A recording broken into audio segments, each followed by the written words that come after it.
This channel does not promote any violent, harmful, or illegal activities. All content provided by this channel is meant for an educational purpose only. এই মুহূর্তে আরেকটা খবর দিয়ে আপনাদের তিলোত্তমাকে নৃশংসভাবে হত্যার প্রতিবাদে সরব গোটা দেশ। এবার প্রধানমন্ত্রী নরেন্দ্র মোদীর হস্তক্ষেপ দাবি চিকিৎসকদের। ধর্ষণ খুনের দ্রুত বিচার, অপরাধীদের চরম শাস্তি সহ একাধিক দাবিতে প্রধানমন্ত্রীকে চিঠি, পদ্ম পুরস্কার প্রাপ্ত 70 জনেরও বেশি ডাক্তারের। গত কয়েকদিন সত্যি একের পর এক অচেনা ছবি দেখেছে আমাদের রাজ্য। অপরাধীদের ফাঁসি চাইছেন কোন রাজ্যের মুখ্যমন্ত্রী প্রথম দিন থেকে। প্রথম দিন ডে 1 থেকে আমি বলে আসছি, দোষীদের শাস্তি হোক, শাস্তি মানে ফাঁসি হোক। আমরা রাজ্য সরকার ফাঁসির পক্ষে। ঘটনার সময় মুখ্যমন্ত্রী কলকাতায় ছিলেন না, ফিরেই চলে যান পানিহাটিতে তিলোত্তমার বাড়িতে। নিহত চিকিৎসকের পরিবারের পাশে থাকার আশ্বাস দিয়েছেন। যদি বাবা মার কোনো সন্দেহ থাকে, তাদের থেকে তার কথা শুনবার জন্য আমি প্রায় 1 ঘন্টা ছিলাম। দেখুন, মুখ্যমন্ত্রী আশ্বাস দিলেন, তারপর প্রথম তাল কাটলো তিলোত্তমার বাবা মা রবিবার প্রথমবার যখন দাবি করলেন প্রকৃত ঘটনা আড়াল করা হচ্ছে। তবে একটা কথা আমরা জানতে পেরেছি যে আমার মেয়ের বডি নাকি যেভাবে আমাদের দেখানো হয়েছে ঠিক ওইভাবে ছিল না, আর বডিতে কোনো জামা কাপড় কিছুই ছিল না। আচ্ছা, এটা আমরা জানতে পেরেছি। না, আমরা আমাদের তো দেখতে দেয় না। এটা সিবিআইকেই বলবো আমরা, সম্পূর্ণভাবে আপনাদের এই কথা বলতে পারবো না। মনে হচ্ছিল আমাদের আড়াল করে ওরা সবকিছু মানে প্রমাণ লোপাটের চেষ্টা করছে। আমার মেয়ের ওই ক্ষতবিক্ষত দেহ, যার দেহে কোনো জামা কাপড়ই নেই, তার দেহটা দেখে একজন ফোন করে বলছেন আপনার মেয়ে সুইসাইড করেছেন। এটা হতেই পারে না। এটা কিছু আড়াল করার চেষ্টা না, এটা কিছু লোপাট করার জন্যই বলেছেন যে আপনাদের মেয়ে সুইসাইড করেছে। একটা কম্পেনসেশন যারা বলছেন কম্পেনসেশন দেওয়ার কথা, তাদের বলে রাখি, এটা আমার বলা আছে।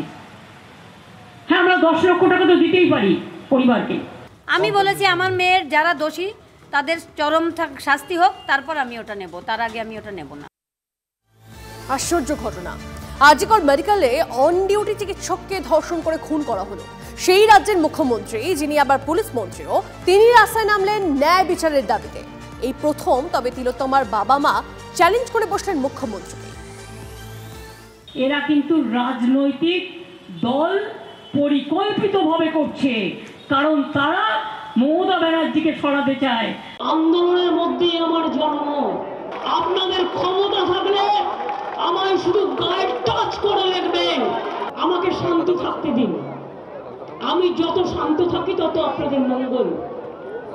আর আমায় যদি আঘাত করেন, আমি হয়ে যাই টর্নেডো, আমি হয়ে যাই টর্পেডো, আমি হয়ে যাই সুনামি, আমি হয়ে যাই সাইক্লোন, আমি হয়ে যাই জীবন্ত লাশ।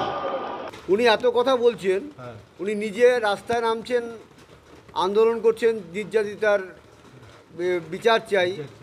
এদিকে উনি আন্দোলন যাতে না হয় সেই বন্ধ করারও চেষ্টা করছেন। এটা কি ধরনের দ্বিচারিতা কেন করছেন উনি? উনি তাহলে কি জনগণকে, সাধারণ জনগণকে ভয় পাচ্ছেন? ভুলে গেলেন সিপিএম নাটকটা করতে নেমেছেন কেন আমি জানি। আপনার তো মেয়েটিকে সমবেদনা জানানোর থেকেও, পরিবারকে সমবেদনা জানানোর থেকেও আপনার হিংসা লক্ষ্মীর ভান্ডারের ওপর।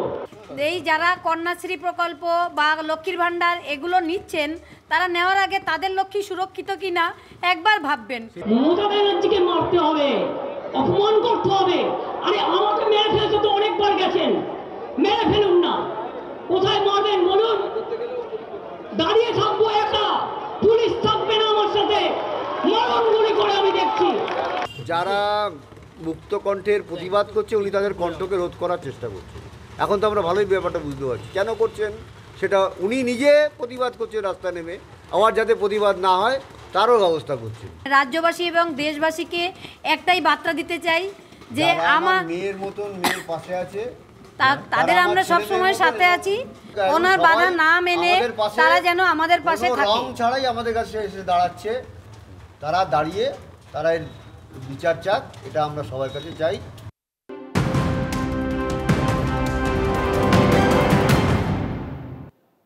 আর একটা ব্রেকিং নিউজ দিয়ে আপনাদের তিলোত্তমা কাণ্ডে মমতার সমালোচনা, রাহুলকে পাল্টা তোপ কুণালের। এবার কি সিদ্দারামাইয়াকে ইস্তফা দিতে বলবেন? কর্ণাটকের মুখ্যমন্ত্রীর বিরুদ্ধে দুর্নীতির অভিযোগ ওঠায় তোপ কুণালের।